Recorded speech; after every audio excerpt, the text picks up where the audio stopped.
خدای د قدرتونو دلیلونه راښکاره کا زه وخانده په مخ کې کړم به جوړه که جانانه د خدای د قدرتونو دلیلونه راښکاره کا او زه وخانده په مخ کې کړم به جوړه که جانانه ټولو راغلو مېلمنو ته پخیر راغلی وایم او څه شعرونه دي چې ستاینه د پښتون پکې اول که بیا یې راکه او دا پاڼې د کتاب د ګلاب ګل که بیا یې راکه ستاینه د پښتون پکې اول که بیا یې راکه دا پاڼې د کتاب د ګلاب ګل که بیا یې راکه مونږ ژوند ته پرېږده مونږ لږ شان سینګار ته پرېږده مړه ټوپک راله قلم بارود که جل که بیا یې راکه او د عشق ټوپک راله قلم بارود که جل که بیا یې راکه او د عشق په مرض پروت یمه دارونې ستا جوټه دي نو اړۍ راله په خپله خوله کې دل که بیا یې راکه او څه شعرونه نور دي چې د بېوسۍ د اسویلي نه د خدای مه خبره وه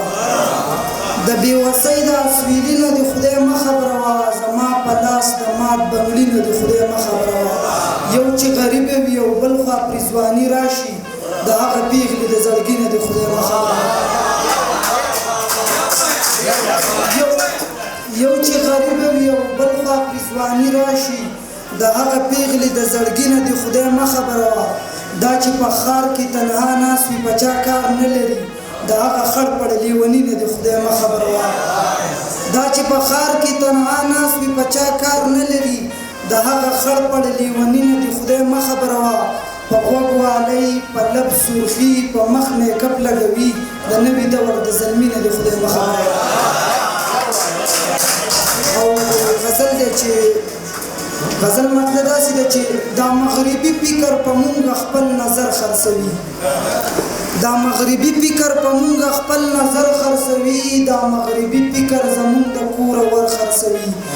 او نه د انسان قدر شته نه څوک خدمتګار شته دی هر هنرمند سړی لګیا دی خپل هنر خرڅوي په دې وطن کې د لفظونو قدر داسې کېږي څوک پرې شیشې پاکوي څوک پکې مټر خرڅوي په دې وطن کې د لفظونو قدر داسې کېږي څوک پرې شیشې پاکوي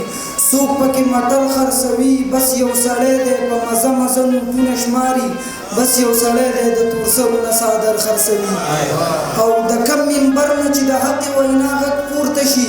بیا په سبا له مقتدیان هغه منبر خرڅوي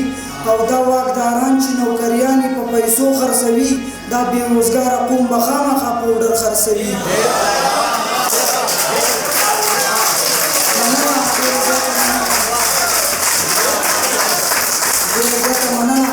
دا واکداران چې نوکریان په پیسو خرڅوي دا بېروزګاره قوم به خامخا پوډر خرڅوي